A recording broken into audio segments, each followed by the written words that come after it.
Hello mga mamis, today ang gagawin ko ay isa na namang rush order na petite cake. Actually, nag-order neto si client, parang gabi, siguro mga alas 9 pasado na. Ang haba pa ng convo namin bago kami nakapag-finalize. Tapos, may kasabay kasi akong order na ginagawa ng gabing yan. Tapos, may fondant details yun. Kaya sabi ko, naku, kakayanin ko ba to? Kaya lang, twice na, nakatanggi na pala ako dito sa customer neto. Kumbaga the other day parang gano'n, nag-order siya, kaya lang rush order. Tinanggihan ko na din siya kasi nga, tama ba? Parang basta hindi kami nagkasundo in short niyan. Parang cupcake lang yung order niya noon. Tapos, wala akong ready na cupcake medyo magagahol sa time. Tama nga, tinanggihan ko nga siya.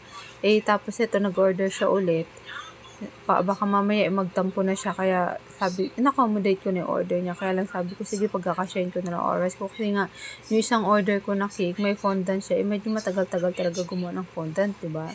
So, ayan na nga, nilagyan ko na ng dedication. Yung kulay niya, ayan, parang siyang pale na yellow, tapos parang peach or parang pink, ganun yung kulay nung nasa bottom niya. Tapos, ayan, yung drawing na to, siguro aso to. Hindi ko kasi distinguish kung aso ba to or pusa ba.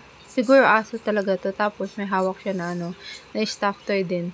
Madali lang tong gawin, or kaya medyo budget friendly din ang bigay ko. Kasi yung kulay nito is konti lang. Mahirap mo kasi yung madetalya na nga. Tapos iba't iba pa yung kulay.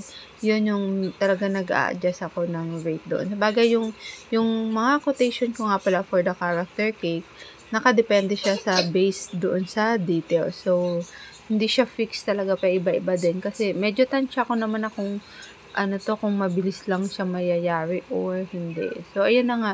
Dapat ma-deliver yan siya ng 10 a.m. Kaya lang, after lunch niya na din napadeliver. So, yun nga.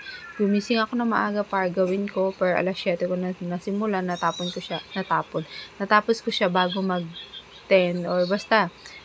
Kung ano yung usapan namin oras, I think 9 a.m. natapos ko na yan siya. Kaya lang, hindi niya pa din napadeliver mga after lunch na. So, ayos din lang. At least naka-rest pa yung cake. Tapos, ayan. Ganyan lang yung design niya. Very simple and cute lang. Nilagyan ko lang siya ng content draggies dito sa ilalim. Tapos, ayan na nga. Tapos na, diba? So, very cute lang. Hanggat kaya kong mag-accept ng rush order, go lang talaga ako. Pero I'm hoping na sana yung hindi naman ganun ka-rush. Para naman hindi ako din na papanik. So, yun lang mga mami. Salamat sa inyo. Paalam. Ciao!